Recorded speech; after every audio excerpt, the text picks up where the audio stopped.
नमस्कार, आप देख रहे हैं पुलिस वाला वेब न्यूज और मैं हूं आपके साथ। आज वैनगंगा मजदूर यूनियन के अध्यक्ष अजय विशाल बिसेन ने अपने हजारों समर्थकों के साथ मिलकर स्थानीय तुर्कर भवन से एक विशाल नामांकन रैली निकाली और निर्दलीय प्रत्याशी के रूप में अपना नामांकन दर्ज किया। अजय विशाल बिसेन की इस नामांकन रैली में लालबर्रा, बालाघाट, गर्रा सहित बालाघाट विधानसभा क्षेत्र के सैकड़ों ग्रामों से उनके समर्थक पहुंचे।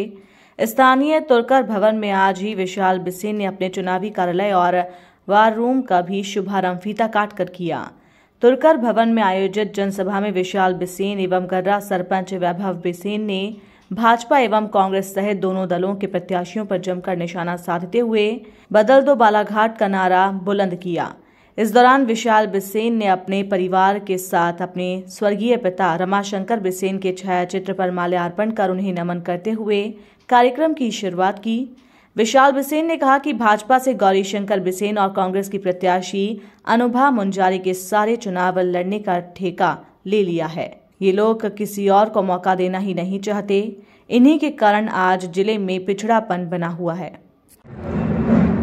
बताइए। आप सभी को नमस्कार। जैसे कि आप जानते हैं कि मध्य प्रदेश में विधानसभा के चुनाव शुरू हो चुके हैं। आज नामांकन का अंतिम दिन है और आज मैं अपने साथियों के साथ, इस क्षेत्र की आम जनता के साथ, हमारे मजदूर किसान साथियों के साथ, व्यापारियों के साथ और मेरे जो सभी चाहने वाले उनके साथ, अपने परिजनों के साथ अपना नामांकन दाखिल करने जा रहा हूँ। आप जैसा कि देख रहे हैं कि हज़ारों की संख्या में आज मेरे समर्थक यहाँ जुटे हैं। कहीं ना कहीं ये इस ओर इशारा करते हैं कि बालाघाट में इस बार बदलाव की बयार है।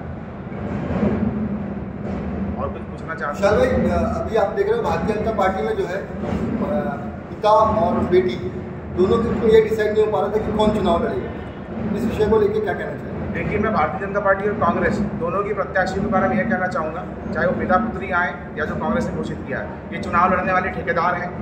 इन्होंने ठेका समझ लिया है चुनाव लड़ना। ये सिर्फ चुनाव लड़ने के लिए जनता के बीच में आते हैं। उसके बाद में इनके क्या काम है, क्या कर्म है, आप बेहतर जानते हैं।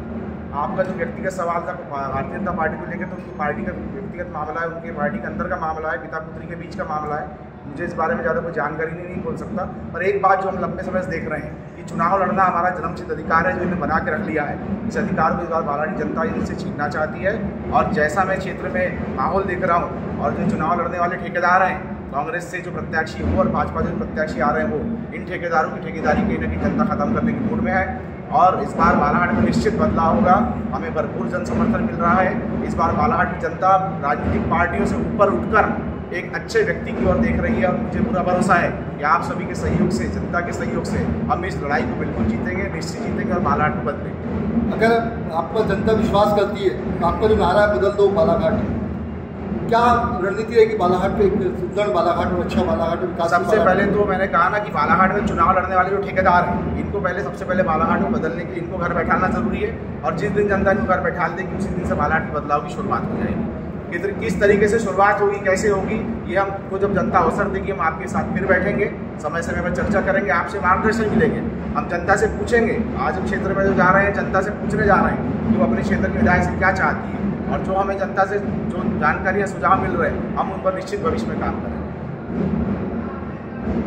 विधायक रहे, कभी भाजपा के विधायक रहे, पहली बार ऐसा समझ में आ रहा है, जनता के मन को जब समझने का प्रयास करता हूं क्षेत्र में जाके, तो पहली बार ये समझ में आ रहा है कि इस बार बालाघाट विधानसभा क्षेत्र में कोई राष्ट्रीय पार्टी, कोई पंजा पुल नहीं चलने वाला। इस बार चलेगा तो आपकी जनता का बेटा विशाल बिसेन चलेगा, ऐसा मुझे क्षेत्र में समझ में आया। जब मैं गांव में जाता हूं, जब मैं आप जैसे लोगों के बीच, आप लोगों के बीच जाता हूं, तो मुझे बस एक ही बात कही जाती है कि बेटा पीछे मत हटना, हम तेरे साथ हैं। ये आप लोग जो मेरे साथी क्षेत्र की वो कहते हैं, वहां से मुझे ताकत मिलती है। अरे बहुत बड़ी बात समझता हूं मैं अपने आप में कि जब राष्ट्रीय स्तर की पार्टियां, चाहे वो कांग्रेस हो चाहे भाजपा हो, उनका मुकाबला करने की हिम्मत आप जनता मुझे देती है, तो मुझे बहुत गर्व और फख्र महसूस होता है अपने आप पर भी और मेरी मातृभूमि क्षेत्र की जनता पर भी।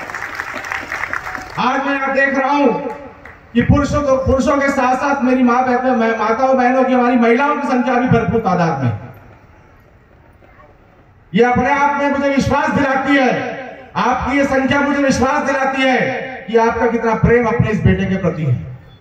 मैं चाहता हूं कि आज इस नामांकन रैली के बाद आप जो प्यार और स्नेह और जो ताकत बढ़ाने यहाँ मुझे आए हैं, जो स्नेह देने मुझे आए हैं, यह आने वाली 17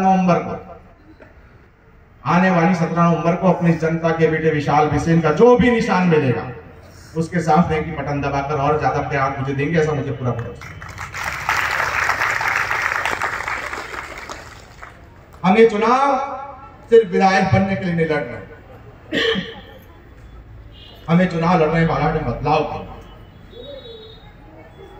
जो चुनाव लड़ने के ठेकेदार बन के बैठे हैं, जो पिछले 25-30 सालों से हर चुनाव लड़ रहे हैं, चाहे जीते चाहे हारे, मैं दोनों के लिए कहना चाहता हूं, जीतने वालों के लिए भी और हारने वालों के लिए भी। परिवार जो मतपत्र में छपने वाले सारे सिंबल से चुनाव लड़ चुका है, क्या हाथी, क्या घोड़ा, क्या पालकी और जय कन्हैया लाल की। कभी साइकिल, कभी हाथी, कभी तीर कमान, कभी मसाल, इन्हें ठेका लेके रखे ये पहलवान परिवार। इसको मार दो, उसको कूट दो, अभी पेपर में चल रहा है। वो कांग्रेस पार्टी के शहर के अध्यक्ष को कल मारे बोलते। यह है इनका तौर तरीका, लड़ाई झगड़ा गुंडागर्दी। ऐसे वैश्यों को वोट दोगे आप? आपको क्षेत्र की जनता को तय करना है कि बाप की बपोती समझने वाला गौरी शंकर चाहिए, गुंडागर्दी करने वाले मुंजारा चाहिए, कि काम करने वाला ये विशाल बिसेन चाहिए। ये आपको तय करना है कि आपको 90 रुपए में अपना ईमान बेचना है कि एक बार मन मजबूत करके बालाघाट को बदलना है। साथियों, हर जगह चोरी, भ्रष्टाचार, डकैती, लूट, इतना गंदा माहौल। लोग बताते हैं, बुजुर्ग बताते हैं कि 70 साल में हमने कभी इतना गंदा माहौल नहीं देखे जैसा माहौल बालाघाट का हुआ है। इस माहौल को बनाने वाला कौन? 45 साल से यहां पे कौन? उसके बाद भी बेशरम ये कहते हैं कि एक बार जिता दो जी, हम बड़े मंत्री बन जाएंगे, बड़ा विकास करेंगे। मेरे को तो लगता है इस बार हर घर के सामने जो एक हेलीकॉप्टर का हेलीपैड बनेगा और डायरेक्ट हवाई जहाज नहीं उतरेगा। डायरेक्ट कमल को, फूल को बटन दबा और डायरेक्ट हवाई जहाज आपके घर के ऊपर, सीधे वहां से हवाई जहाज में बैठो, सीधे जाके बराक ओबामा से मिलके आओ, उसके बाद नरेंद्र मोदी जी से मीटिंग, उसके बाद सीधे मेट्रो स्टेशन बैठो, सीधे लेने झरी मैं मेट्रो स्टेशन बन रहा, वहां उतर जाओ। वहां से आम की एक बोरी लो, रास्ते में करना में सोन पापड़ी का एक डब्बा उठाओ इनके कार्यालय से और सीधे घर आ जाओ। इस बार यही करने वाले हैं।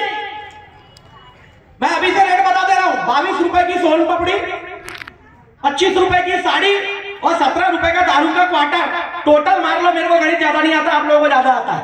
अगर इतने में ईमान बेचना है ना, इतने में बालाघाट की तकदीर बेचना है ना, तो आप जा सकते हैं उसके साथ। और अगर सच में चाहते हो, दिल में जज्बा है,